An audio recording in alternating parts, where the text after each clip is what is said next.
Welcome to the SciFi Pubcast, a science fiction discussion show offering only the finest galactic libations. On today's episode, we speculate on time travel in film and entertainment, and why the narrative device is used so often. Time travel never gets old. So pull up a chair, order a drink, your server will be with you shortly.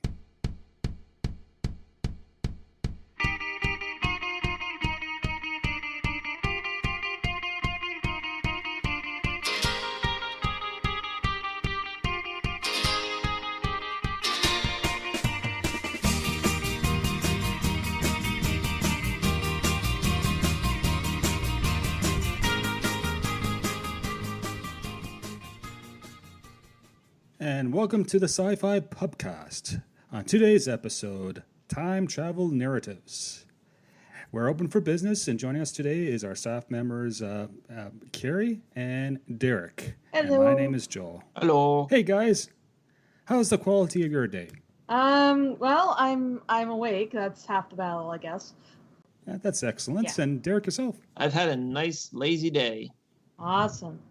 Yes, we're recording it in an afternoon, which is unusual for us because we're generally recording during the evening. And so we are completely different people during the day. I'm hopping in my chair. Okay. Let's start with some house keeping first. First thing, I can tell you guys, the listeners, the customers out there, that working with podcasting networks can be a strange business. But it's the community that's the most important part. So from there, we've started our own Libsyn website for the SciFi Pubcast.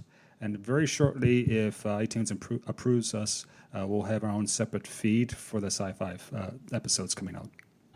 We're quite the independent bar. And the other thing, too, is that because we're now independent, at least in the short term, we are able to use explicit language at times. Mm-hmm. What do you guys think about that? Oh, bloody awesome. Is that why we're going to a website called Libsyn, Lipsin? Because we're going to sin with our lips?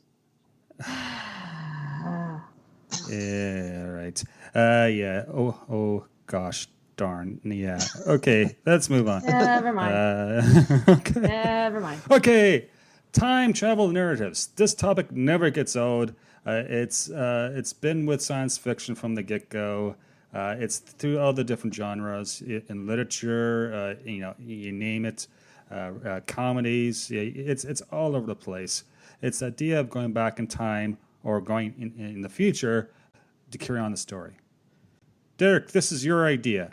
It is? Why did you make? Yes, it was. Why did you make us talk about time travel narratives? What attracted you to this topic? Well, I didn't remember that it was my idea, but I shall pretend as if it was. This is all your fault, Derek. Really? Yeah. This is where my poor memory comes into play. Sometimes I think that somebody has gone into my past and altered something, and that's why my memory is always so fuzzy. Okay. Yeah, that must be it. Yeah. That's the only possible explanation. Uh-huh. Right. Well, time travel is a major aspect of a lot of science fiction stories, and we do discuss science fiction ideas, so it's a natural thing to start our episode 2 with.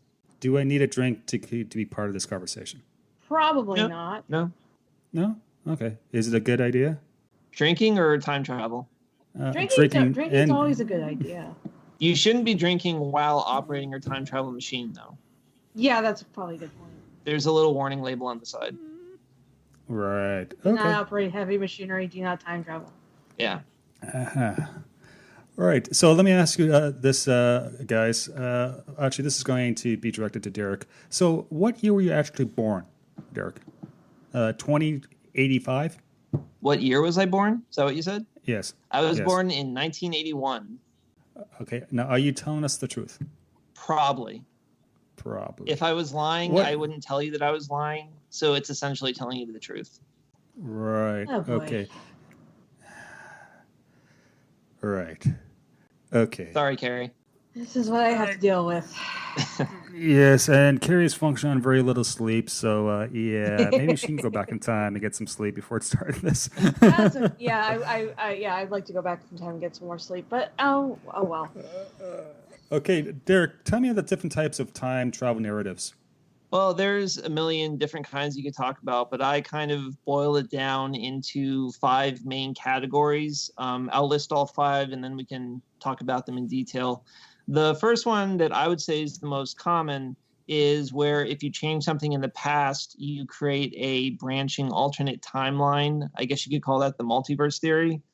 The second one is that time is unchangeable. Anything you do in the past is what always happened. So whatever you go back to do had already happened before you had ever done it. It was basically, you have no free will. Everything is predetermined. Third one is that time is mostly unchangeable, where if you go back and change something in the past, the exact event doesn't happen, but the general gist of it will still happen. Like if you killed Hitler, someone just like Hitler would rise up and the same general events would happen with minor differences.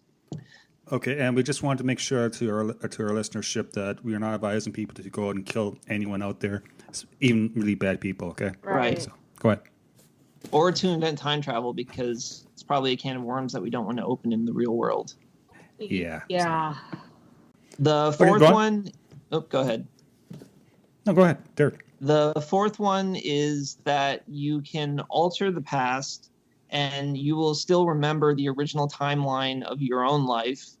And then the fifth one is that you can alter the past and then you will forget your original timeline, so that if you went back and changed something, you would no longer remember what you changed or the way things were like before you changed it. Right. And there's probably plenty of other ones, but I think that's kind of like the 5 general ideas. Cool. Interesting. So why do you think there's so many different rules? Because there seems to be a lot of rules in time traveling. Well, obviously time travel is a common staple in science fiction, and there's different preferences about how you want to do it. Personally, I enjoy time travel stories, but I also think that it's very important that they have consequences. It's kind of like magic. If you can just do whatever you want without consequences, then there's no drama because nothing matters. There's no weight to your choices because you can just undo anything. So that's why I personally prefer the you can't change anything, this is the way it was always going to happen theory, because then there's a consequence to your action. You can't just sidestep having to pay for things. The only problem with that is you have to have everything pre-written ahead of time. You have to know what your story is going to be beginning to end before you ever start it. And obviously that's a hard thing to do, which is why most shows / movies / books / TV shows will do the branching multiverse theory, like your Star Treks, your Stargates, Heroes. I think comic books in generally do that. And of course, Back to the Future, the movie trilogy. Right. Right. So if you can't change the future, why would you go back in time? Well, in this version, you can create an alternate timeline where the things that you want to happen happened, but then you're no longer on track with your own original timeline. Like, for example, the recent Star Trek movies, when Nero went back in time to, what was he trying to do? Kill Spock in the past, right? I think so, yeah. Yeah. So he created the Kelvin timeline, which branched off from the prime timeline of all the Star Trek shows we love and care about. But so he then existed in a world. Well, he didn't get to kill Spock, but had it worked, he would then exist in a world where what he wanted to have happen happened, and he could live happily ever after. Right. Right. So to use like a analogy of a river and stepping into the river, what you're suggesting with this type of narrative is that the river actually, when you step in it, it shifts, and it shifts like radically to a different direction. Yes, and then you would Something like that, yeah. And then you would exist in a different plane of existence than where you originally were in this version. Well, then you go over the waterfalls. The other more recent example is the last season of Flash, when Barry created Flashpoint by saving his mom. That created an entirely different timeline where some things still happened the way things were supposed to happen, but most things didn't. And then when he went back and fixed it, It was too broke. It was some things got broken again. So you can't. He couldn't fix everything and put everything back the way it was before he went and changed the past again. Yeah. Yeah, my head hurts. Yeah. I actually have Your a head. really hard time classifying the CW comic books shows like Flash, Arrow, Legends, because I don't know. I kind of feel like their rules change all the time, especially on Legends of Tomorrow. I mean, I like the show, but they play so fast and loose with the time travel rules. It's really hard to quantify it. Like, for example, when what's Victor Garber's character's name? Stein. Yeah. What's his first name? Martin? Yes. Martin Stein. When Stein went back, I forget what he did, but he met his past self, and he gave his past self an inspiring speech, and then in the new present, he now has an adult daughter. And at first he didn't know who she was, but as time went on, he began to have memories of their life together. Mm-hmm. So he remembered the original timeline, but then he also began to have memories of the altered timeline as well. And then the same thing also happened with Barry and Flash when he went back and created Flashpoint. He basically had two competing sets of memories. Well, he eventually started to forget the old memories. Right. Yeah. As time went on, he slowly forgot the original. And that's a funny thing to explain scientifically. Like, why would you initially remember the old stuff and then slowly forget it? Like, what physical model causes that to happen? Wouldn't you just instantly forget? Why would it be eventual? Because if time travel happens all in an instant, why would your own relative perception of time have this dilation effect where for a few days in your own chronology you remember the old stuff but you eventually forget it? This is where I get a headache. Strange things. Yeah. Yeah. Okay, I have a question, guys. Sure. Both of you guys are diehard like Star Trek people, right? And diehard, I mean that in a very positive sense. So, Star Trek 4: A Voyage Home, 1986. So they get this captured Klingon vessel, and they slingshot around the sun to go back in time, to go back to San Francisco to save the whales. So wouldn't that start its own timeline in the Star Trek universe, multiverse? In theory, yes. However, they were very careful to cover their tracks when they went back, and I mean, they had a ship that could cloak. You couldn't. It's one thing to park a bird of prey in the middle of Candlestick Park. It's the other thing to park a ship that's cloaked and no one can see it. Of course, that doesn't mean that someone can't accidentally walk into it, but they never explained that part. I haven't seen that one in a while, but didn't they establish that in the 23rd century humpback whales are extinct? Yes. But then they took George and Gracie and dumped them in the ocean of 23rd century Earth to repopulate the species? Yes. Okay, so they didn't alter the timeline because we could assume that George and Gracie always disappeared at that point in history, and then by bringing them back to a point after the time that they knew there were no whales, they're not altering with their established timeline. True, and for all we know, they got released in 20th century in the 20th century and were immediately set upon by whalers.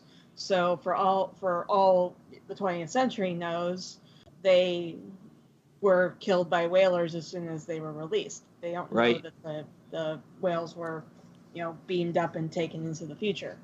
Yeah, see, I think that's a solid kind of time travel device to use because you're kind of altering the events, but you're altering them in a way that it doesn't change anyone's perception or knowledge of the events. I like that kind of thing where you kind of do like a sneaky change that nobody will ever know about. But in this case with Star Trek 4, didn't Kirk take back his love interest to the future? Yes. She took herself back. Right. Therefore, she just jumps into the future. Yeah, but people go missing all but the time. but So. right. Yeah. Yeah.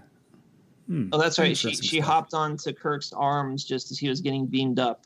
Yeah, that shouldn't have been possible. But hey, Yeah, we're shouldn't- not shouldn't dealing. have, like, We're melded not them dealing. together. We're not dealing. Horrible. Yeah, we're not. No, we're not dealing with teleportation rules right now. We're dealing with time travel rules. Yeah, my point being is like it's like the whole butterfly effect, right? Okay, the wing the wing created by the wing of a butterfly flapping will affect things completely disproportionate to the butterfly itself, and this is how tornadoes can be, not hurricanes can be created, Right. And you can see the same thing in time traveling, the ripple effect. Yeah. Fascinating stuff. The slightest alteration in the past can create drastic consequences in the future. Yeah. And to my understanding of current physics, this is me listening to like Star Trek or other different space or science shows or podcasts, is that traveling back in time theoretically is impossible still, but traveling forward in time is if you go close to the speed of light. Well, we're always traveling forward in time. I'm Yeah. traveling forward in time Yeah. right now. I don't know about you guys. Yeah, we're all traveling forward in time, but if one of us were to be traveling near a black hole, we would be traveling slower than everyone else. Yeah, we're traveling in time 1 second per second. Yep. Well, is that math? Did I just do math there? I'm not awake enough to confirm or deny that. Well, I need another drink of my ginger ale. My God. Yeah, I work in a bank, so math is not my strong suit. I don't know numbers. Okay. So, what are your thoughts about the other different narratives of time travel in stories? This time travel is always really fascinating because it's fascinating to watch and see how people pull all of the threads and try to figure out how things are going to, either fall back into place or, go completely bonkers if you just, tweak one thing. So, Yeah. yeah. It's like Back to the Future, where there's the threat of making some poor decisions, where say Marty McFly could possibly be sleeping with his mom, which is probably a bad thing. Yeah. Yeah, Probably. So, yeah. So, well, let me ask you this: what's your favorite time travel movie? Because I have a couple. Or film, or I should say book, or a podcast, or a short story, or album cover. What? Podcast. Well, Star Trek 4 is definitely up there because that's just that was, I think that's the first Star Trek movie I actually saw in a theater. Oh yeah. Yeah. I like this is. I remember this as a kid, and I was really young when it came out, but it was on reruns constantly. It's a Final Countdown, 1980. That's when you had the USS Nimitz aircraft destroyer, and they go back in time to like 1941, right before Pearl Harbor in the Pacific. Mm-hmm.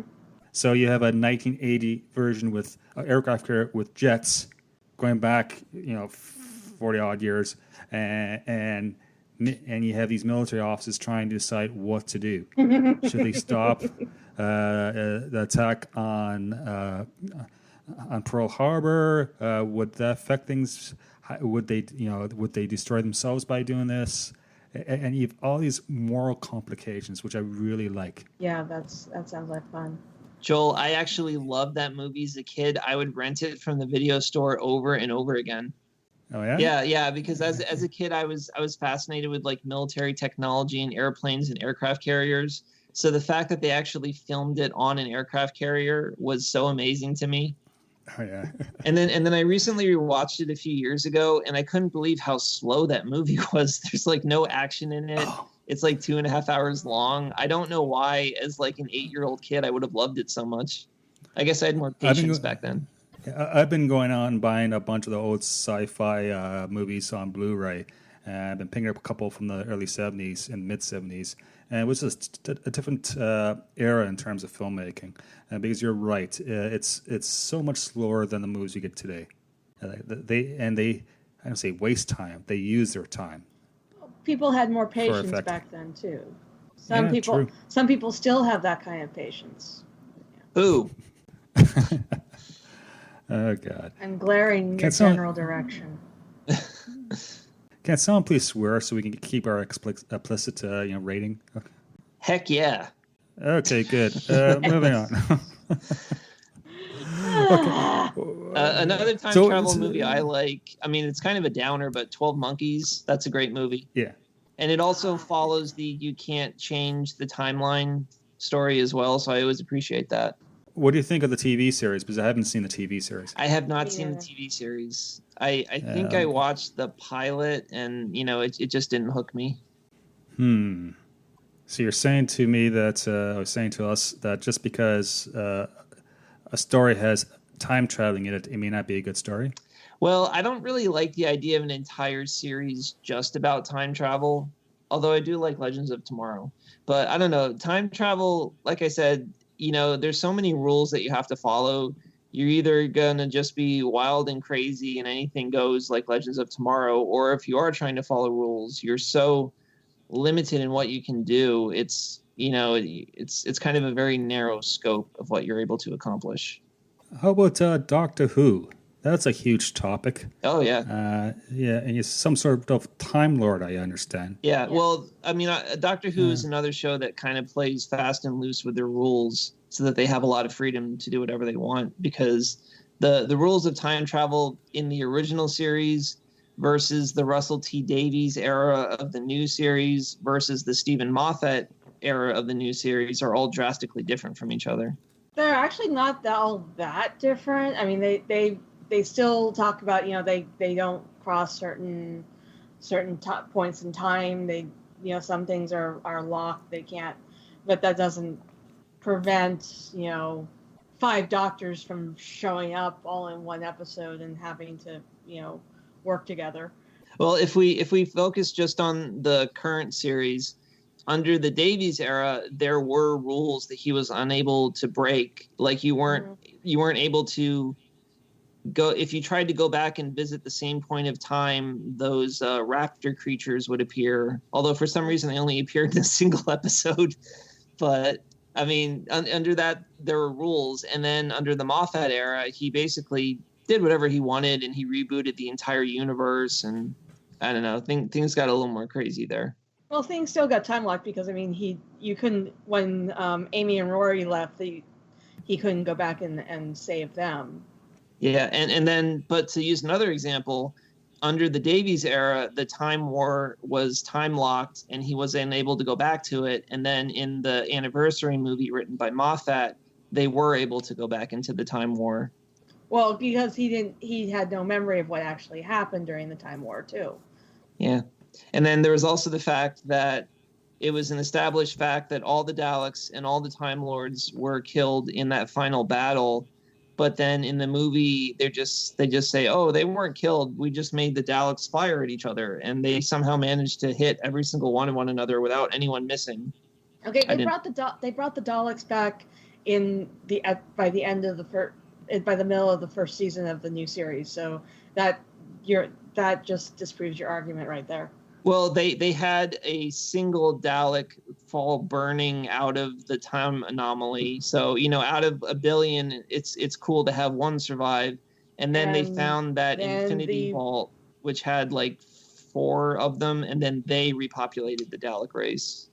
At right? The season finale of the first of the Eccleston season, that's when the Daleks came back.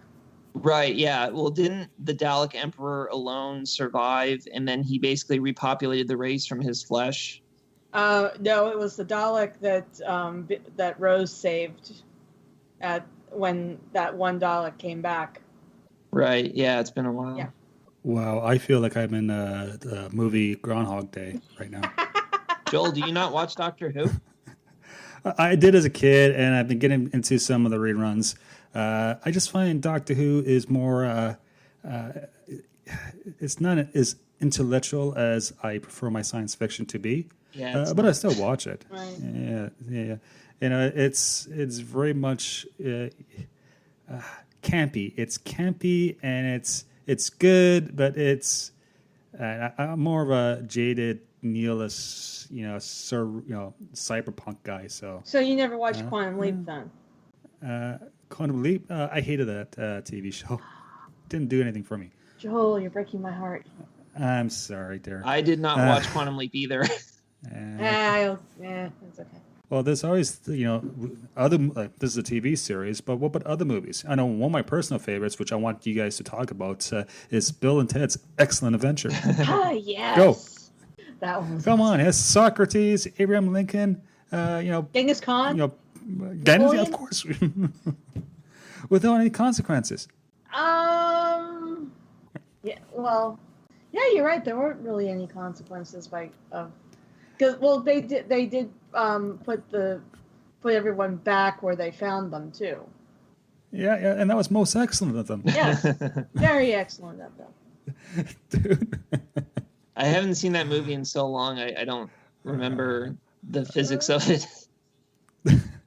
Well, we're talking about Doctor Who. Sometimes the rules don't make sense, but you have all these comedies, and they couldn't care less about the rules of time travel. Yeah. Like hot tub time machine. What a brilliant concept! It is a brilliant concept. I didn't actually see it, but yeah. Even like Dr. Evil in Austin Powers, the spy who shagged me. He went back to 1969 to steal Powers' Don't remind me. mojo. Don't remind me of that, please. I love the Austin Powers movies. The first movie was bad enough. The rest of The second is the best one because it has Mini-Me and Fat Bastard. if you say so. Yeah, and they traveled back to 1975 to defeat the Gold member who was working with Dr. Evil. Smoking a pancake?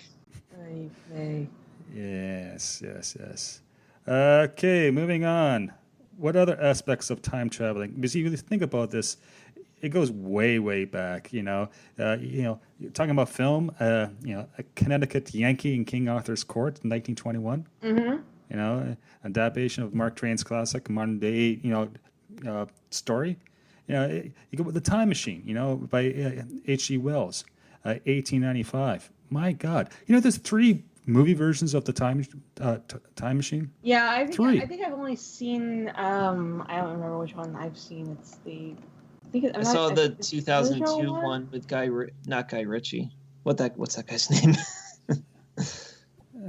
He was the old man in Prometheus. He was the star of Ravenous. Ugh, it's gonna drive me crazy now. Wait a second. You're talking the one 2002. I've seen the 1960 one. Yeah, to 2002. It's Guy Pearce. Guy Pearce. Yes. Guy Pearce. I think Jeremy Irons is in that one too. Yeah, he's the Morlock evil leader. Yeah, normally I really like Jeremy Irons, but that wasn't enough for me to go watch that movie. Yeah, that was a very odd, disturbing, cold, emotionless movie. I wasn't crazy about it. There was The Time Machine was made in 1978 for a made-for-TV movie. I did not. Who knows? So it's gonna be bad when it's made for TV. Okay, Especially in the 70s. In 78, you got to ask yourself, what are they doing? It starred, John Beck. I have no idea who that is. Priscilla Barnes and Andrew Duggan, among others. Wow. Directed by Henning Schillerp. So there you go. Well, it got a 5.3 on IMDb, I should say. 5.3? Is that good? Out of 10. No, it's not. No, definitely not. Of course, the original movie was 1960, right? Mm-hmm. So, and then of course, who could forget the episode of The Big Bang Theory? With the time machine shows up, or they won the time machine. Yeah, they had to push it all the way up the stairs. Yeah. No, right. they bought it off of eBay, right? They thought it was just going to be like a small prop, and it turns out to be the real prop. Yeah. All right, that's season 1, episode 14. Someone's and the name of the episode is the Nirvana Annihilation. Yeah, I remember that one. That's before I lost interest in Big Bang Theory. Yeah.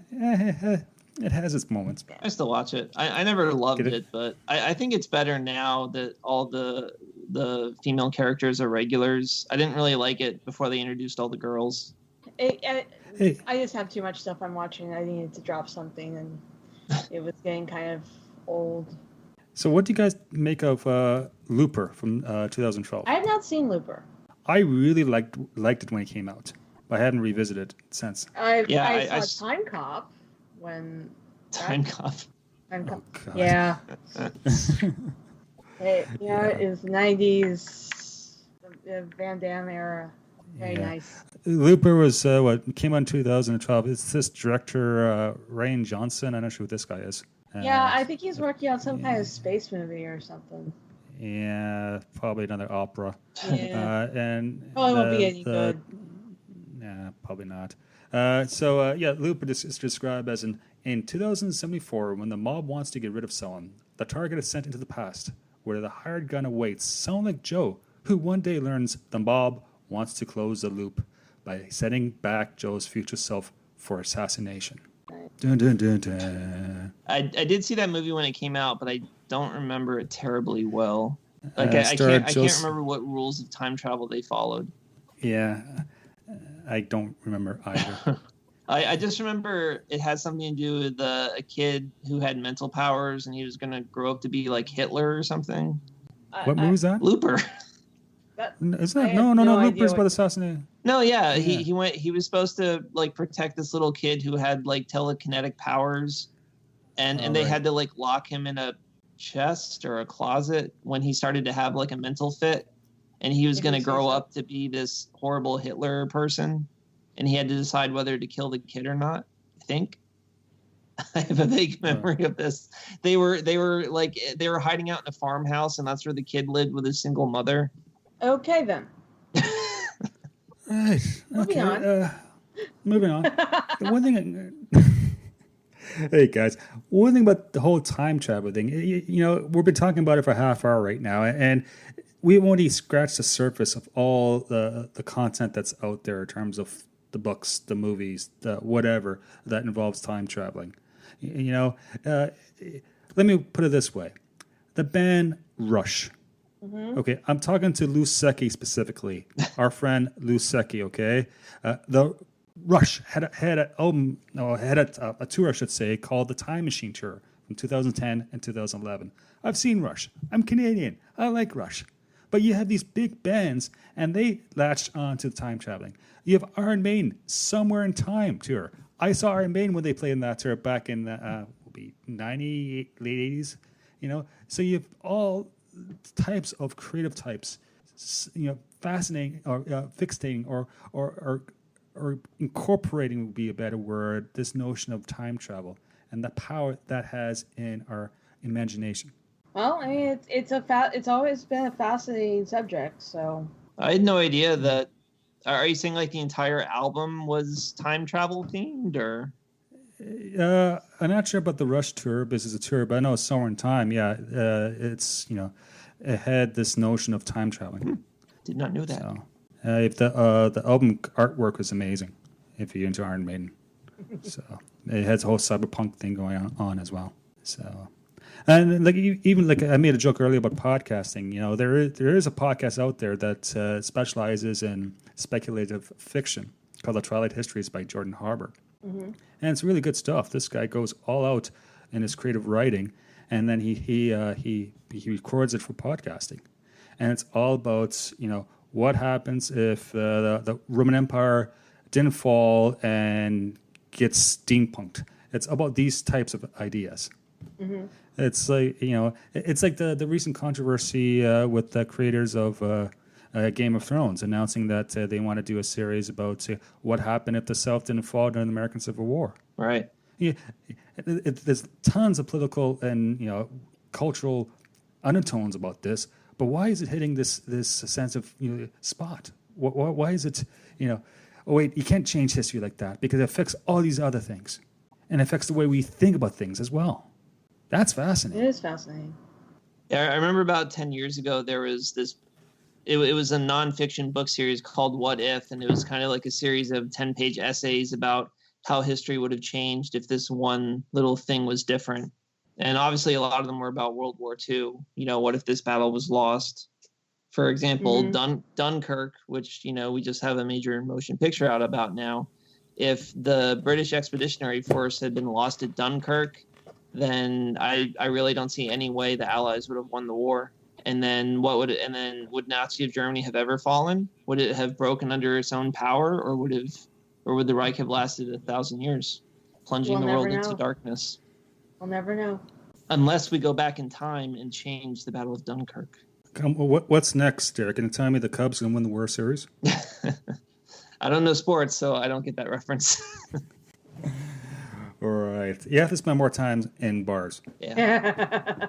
Oh, we haven't discussed Terminator yet. That's a major time travel franchise. All right. Yeah, we'll be back to that. So Okay. No, I'm kidding. I'll be back. No, go ahead. I think that one flew over his head a bit. Yeah.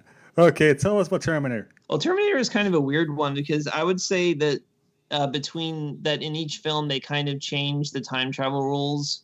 In the first one, I think they basically said that you can't change the past. That obviously the Terminator was attempting to change the past by killing Sarah Connor, but in the end, he didn't change the past, and him leaving that arm was what enabled them to create Skynet in the first place. And then in Terminator 2, they did prevent Judgment Day, but I think they also said in that movie that you can't stop it forever, you can only delay it.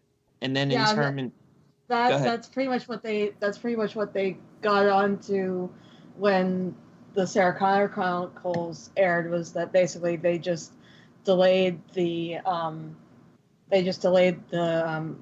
attack of the advent of Skynet several more decades, because we should, according to the first two Terminator movies, we should all be in a nuclear winter right now. Yeah, and then in Terminator 3, Wait a second. I live in Canada. I live in Canada. Does that count? Nuclear winter? That's just regular winter, not nuclear winter. Oh, right. Okay. Sorry. I know you're from the Los Angeles area. You're probably really hot right now. Yeah. Okay. Sorry. Go ahead, Derek. And then in Terminator 3, we thought that the Terminator had gone back to prevent Judgment Day, but then it turned out that he was only there to make sure that John and insert wife's name here would survive the Judgment Day that was going to happen no matter what, in order to survive into the future that they had to form. So that was kind of one where it was saying that you can't change it. It's going to happen no matter what. And then Terminator 4 didn't involve time travel, which is why I liked it. I thought it was cool. Most people hate Terminator Salvation, but I thought it was very good. And then in Terminator Genesis, which I couldn't stand, I did not like that one. That one, they did alter the timeline because they turned John Connor into a robot, which I really hated. And then he went back in time and changed the past. And then that's an example of one where they have memories of the altered timeline, because doesn't what's his name? What's the name of the Kyle Reese? I haven't seen Beyond Terminator 2, so. Oh really? Oh, no. Keri, you got to see them. Even if some of them are bad, they're still worth watching. I have Genesis sitting on my computer somewhere. I'll get to it eventually. That's the worst one. But yeah, my memory of Terminator Genesis was that when he goes back into the altered past, he initially has a memory of the original future, but then it slowly changes and goes away. So in that franchise, they kind of changed the rules with each movie. Joel, did you see all the Terminator movies? Up to like the last one or two. I thought the first two were good. I didn't care for the rest of them. It lost something on me. It's just the jeopardy wasn't there. Oh, sure, another nuclear holocaust. Yeah, I've heard this story before. Yeah, Terminator 1 and 2 are definitely all-time classics, and then 3, 4, 5 are not, but they're still definitely worth seeing. Yeah. The first one was so iconic, right? And the second one, when Arnold Schwarzenegger's character, the Terminator, actually becomes a good guy, he's playing that role, really flipped the story on its head in terms of the iconic image of the Terminator. And that one was just awesome. Yeah, Terminator 2 is one of the all-time great action movies. Well, I think it's actually one of my favorite sequels. Oh yeah, definitely. Yeah, I mean James Cameron knows how to make a sequel. That's why I have no worries about Avatar 2, because he's the guy who did Aliens and Terminator 2. Well, I guess we'll have to wait until 2020 to find out about that. Or 2021 or 2022. Whenever the heck he gets these all out. Yeah. Yeah, we might need a time machine just to go see the movies. Yeah. Yeah. Hey, we forgot to mention the original Planet of the Apes. Yeah. With the lead actor, Charlton Heston, being an astronaut that lands and has all sort of interactions and adventures with these talking apes. Yeah, he's sent forward in time to future Earth when the apes have taken over. Yeah, but we don't know while we're watching the movie that it's in the future up until the last scene, right? Exactly. Which is the beach scene with the Statue of Liberty, being half buried in sand. Right. When he's on I think he was on horseback or something like that. But the kicker is, by the third movie, the two chimpanzees that he befriended in the first movie, they get sent back in time, and that's what creates the ability for the apes to rise, because female, I forget her name right now, she was pregnant. Right. So yeah. So for as far as I understand it, the character of Caesar that we're following in the current Planet of the Apes movies, that would have originally have been her son, not just a genetically altered chimpanzee. Yeah. Yeah. Interesting. So that's how they tie the old Planet of the Apes with the new Planet of the Apes series? Kind of, sort of. Basically, as far as I understand it, I have not seen any of them yet. As far as I understand it, they're basically starting from before the fourth movie in the original series, and basically, I think it's genetically altered.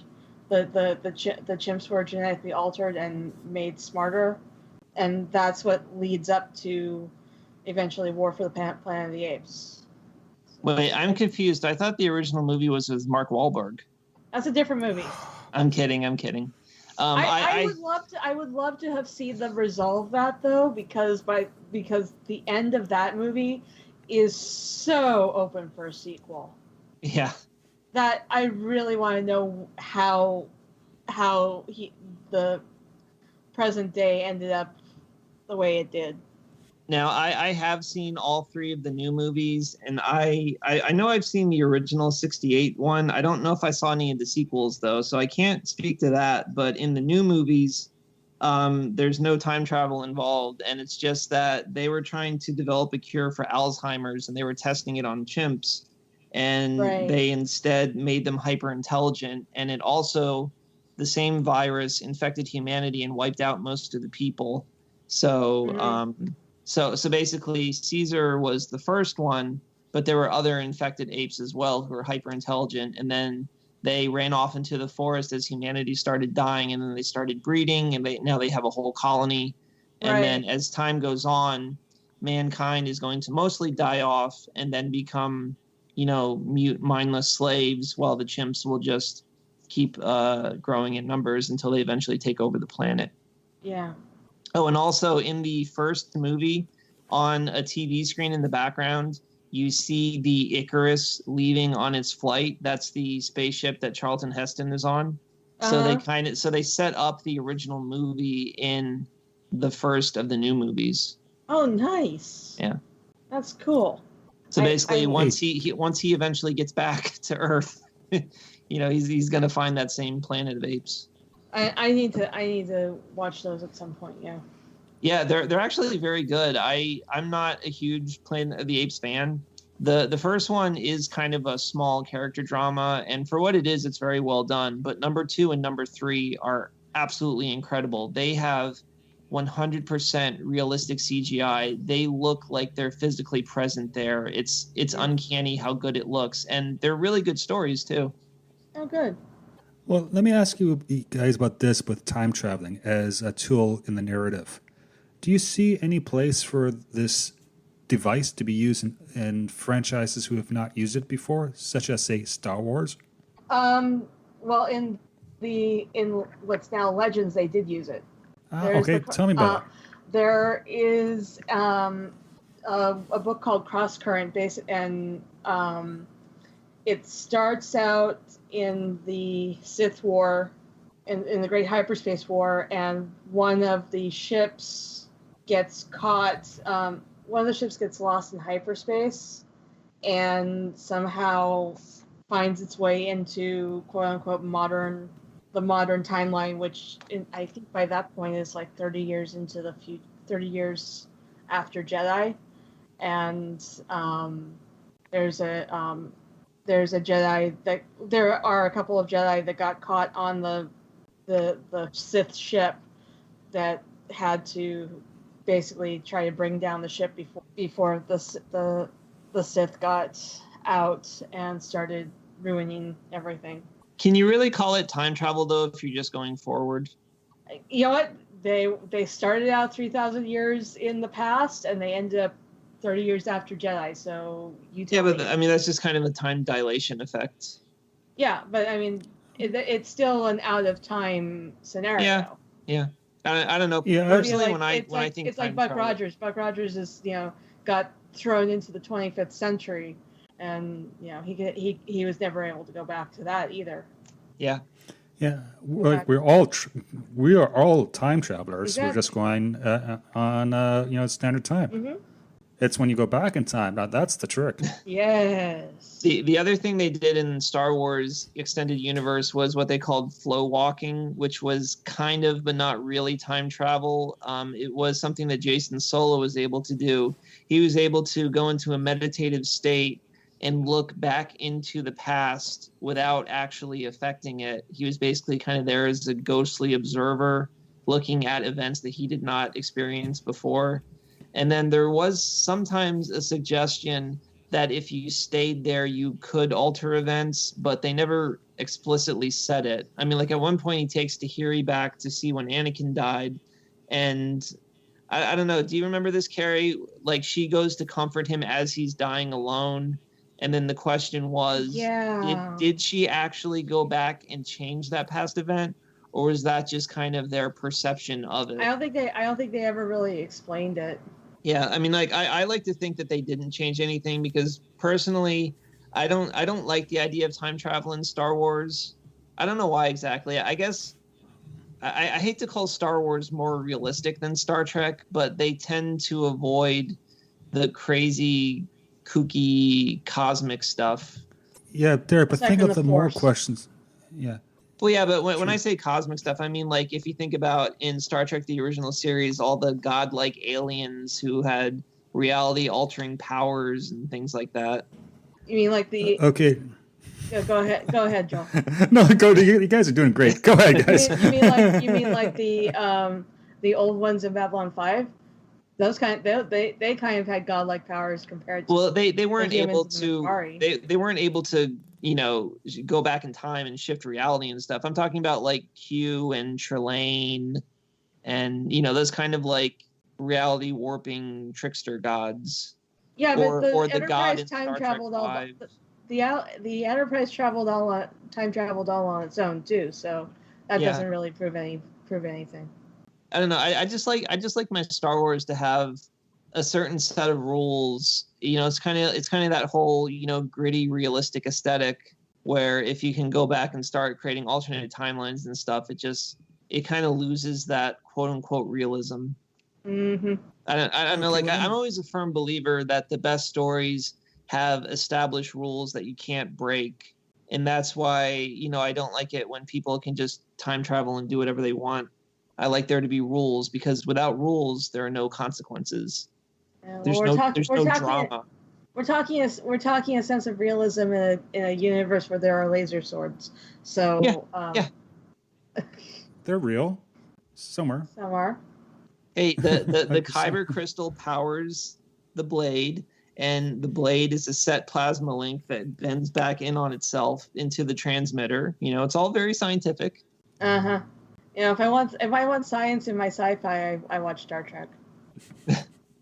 And yet Star Trek is Okay. arguably the most silly of these series when it comes to rules and breaking them. Well, No, no, no, Doctor Who is. Doctor Who is. That's going to be its own show, okay? Well, let's try to wrap this up. I do have a question to ask you guys before we stop this discussion and until our next opportunity to meet and have a great little sit down. So, you know about the thing. Would you go back in time and kill Adolf Hitler if you can, thereby stopping the Second World War? You following me so far? Mm-hmm. Let me ask you this. If you were in the Star Wars universe and you had the opportunity and the ability, would you go back in time and kill Jar Jar Binks? Yes or no? Derek? Tim would kill Okay, us. so Keri said no. And Derek, what's your position on this? Well, I mean, Jar Jar did cast the deciding vote to give Chancellor Palpatine emergency powers that enabled him to become emperor. That is true. Exactly. So it's about the greater good as opposed to one individual life form. And yet, on the other hand, he was crucial in winning the Battle of Naboo 10 years before the Clone Wars began. That is true. If we killed Jar Jar, then the Trade Federation would have won that battle. And then I think Palpatine would have taken over anyway. So would be better to kill him after the Battle of Naboo, but before he cast the vote in the Senate? Why not just go back and kill Palpatine? Because he's a bigger fish to fry. He would sense it. You can't get the jump on Palpatine unless you've been his best buddy for 20 years. That's the only way you can do it. Mm-hmm. Right. Okay, guys. Any last thoughts? I don't think so. We're approaching an hour or so. Derek?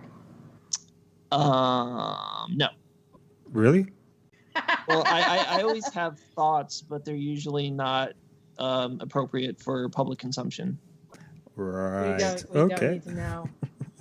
Oh, but then again, Okay. we're not on a family friendly podcast anymore, so I guess I can just spew anything I want now.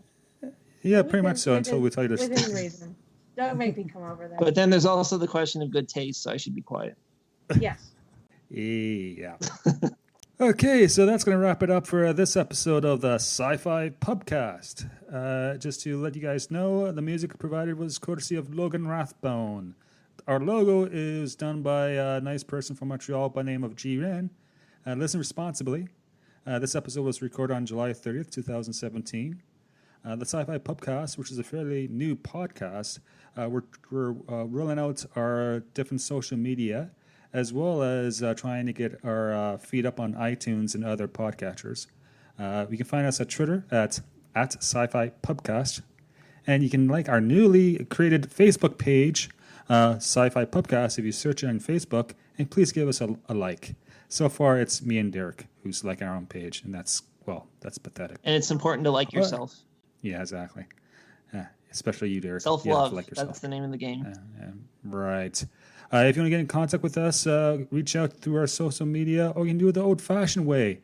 You can time travel and send us an email. And our email address, the generic one, is management@scifipubcast.space. Yes, our domain name is space. Again, it's management@scifipubcast.space. Okay, see you next time, guys. Bye-bye. Cheers.